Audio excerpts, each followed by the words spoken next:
after my mom died, I was a giant mess. My heart wasn't just on my sleeve. It was a raw, open wound parading around in my body.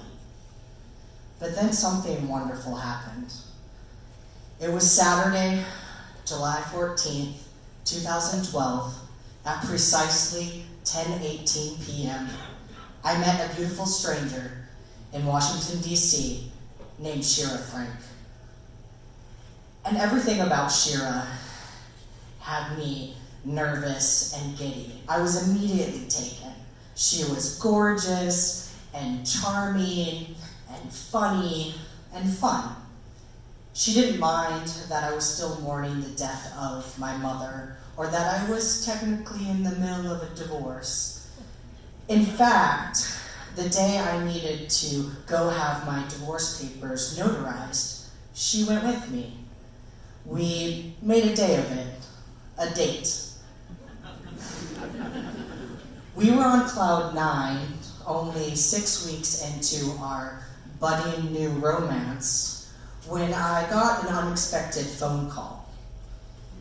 Child Protective Services, or CPS, had contacted me from Washington State to let me know that my 14-year-old niece, let's call her Marie for privacy, was in foster care and in need of a home.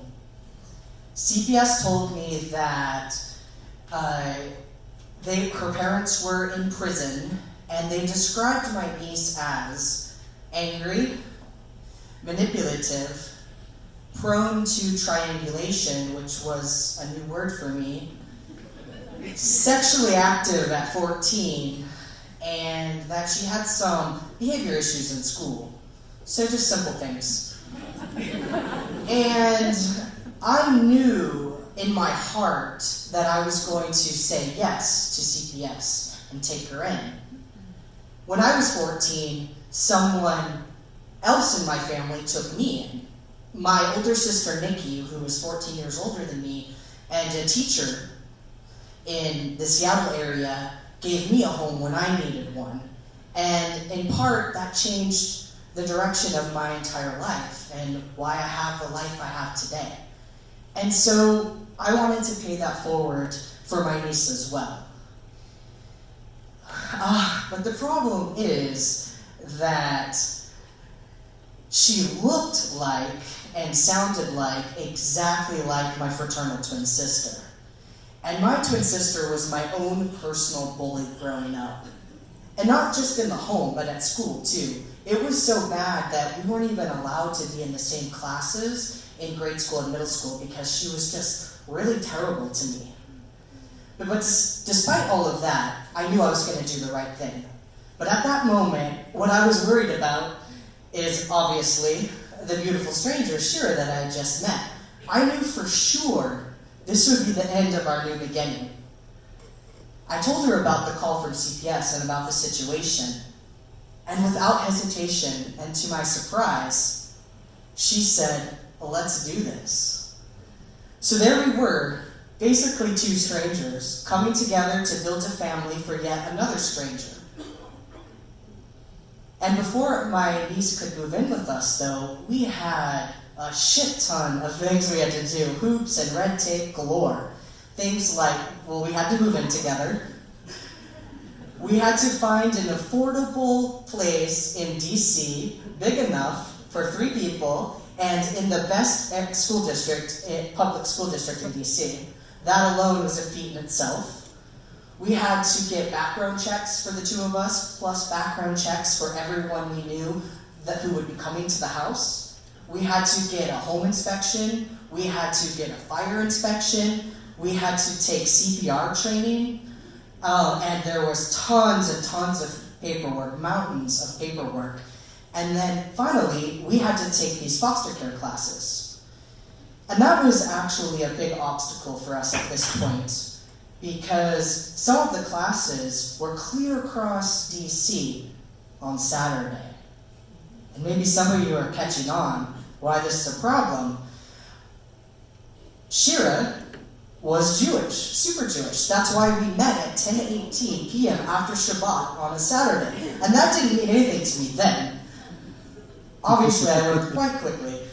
And so, because she was what's called Shomer Shabbat, she was an Orthodox Jew, or as I described to you, my fellow non-Jewish friends, a super Jew. She did all of the super Jewish things. We couldn't just take a taxi or the DC Metro or, my car to these classes on Saturday. We literally had to walk 5, 6, 7 miles through all of DC to where they were. And I think, that's a form of love. Shira committed to helping me take in my niece, and I in turn committed to honoring her religious beliefs. So obviously I walked with her.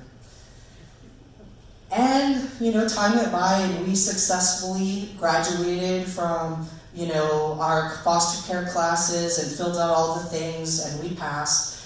But we were one of the few couples who did, because people in our classes either flunked out because they weren't qualified to take a child in, or they dropped out because it was just too difficult. But we forged ahead. And in January 2013, we were ready for my niece Marie to move in. And it was up and down, to be honest. We didn't know what we were doing, and we didn't know how to be parents. And my niece struggled.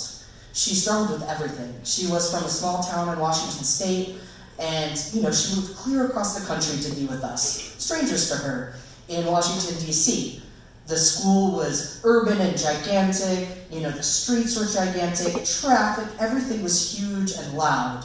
And we could tell that was jarring for her. She struggled to make friends, she struggled with school in general, and mostly she struggled just being open to being with us because she missed everyone. Even though she was in foster care, she missed her friends and her family and the school that she grew up going to. And so about a year and a half in DC as our family unit, my niece Marie sat us down.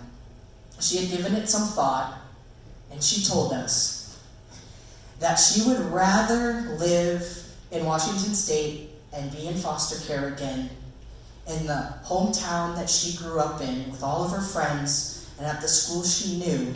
And her parents were now out of prison, and she had siblings there and grandparents, than live with us in DC so far away.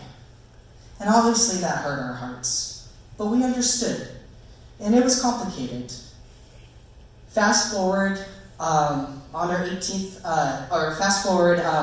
we decided that instead of letting her do that, we would try one last ditch thing, and that was put in a transfer to move out west. And I put in the transfer to work, and the furthest west we could get was this magical unknown place called Utah. And we didn't know anything about this exotic land. We didn't know if they had gay people or trans people or Jews. And when we looked at pictures, especially southern Utah, to us it looked like another planet, so we actually told people we were moving to Mars. So that's what we did. We moved to Mars in July 2014, and we settled in this amazing place called Wasatch Commons, Cohousing. And it's an intentional community, an unlikely place for an introvert like me, but I loved it. We made meals together, we worked together, we celebrated together, and we mourned together. It was an instant family for us. And, but then she still struggled. So eventually she told us she still wanted to move back home. So on her 18th birthday, that's what she did. And it's complicated. And now she's actually 22 years old, and she is messing up life left and right, like a lot of 22-year-olds. She's struggling with drugs, just like her family before her and her parents. But I still hold on to something that people with parents of teens previously told us, and that was to cherish the little moments. And so one of the moments that I still remember today is when I had a hard day of work while we were living in Salt Lake, and I called her to let her know I was going to be late, and I said I'd make dinner. And that I was just really, not wasted, obviously I was work, but I was just really stressed out. And then I came home to this beautiful meal that she made me. And I am still holding out hope. I feel like this story isn't written. I'm still holding out hope that, wherever she is right now, that girl who made me that dinner that one time is still in there. And I'm really looking forward to meeting the woman she becomes.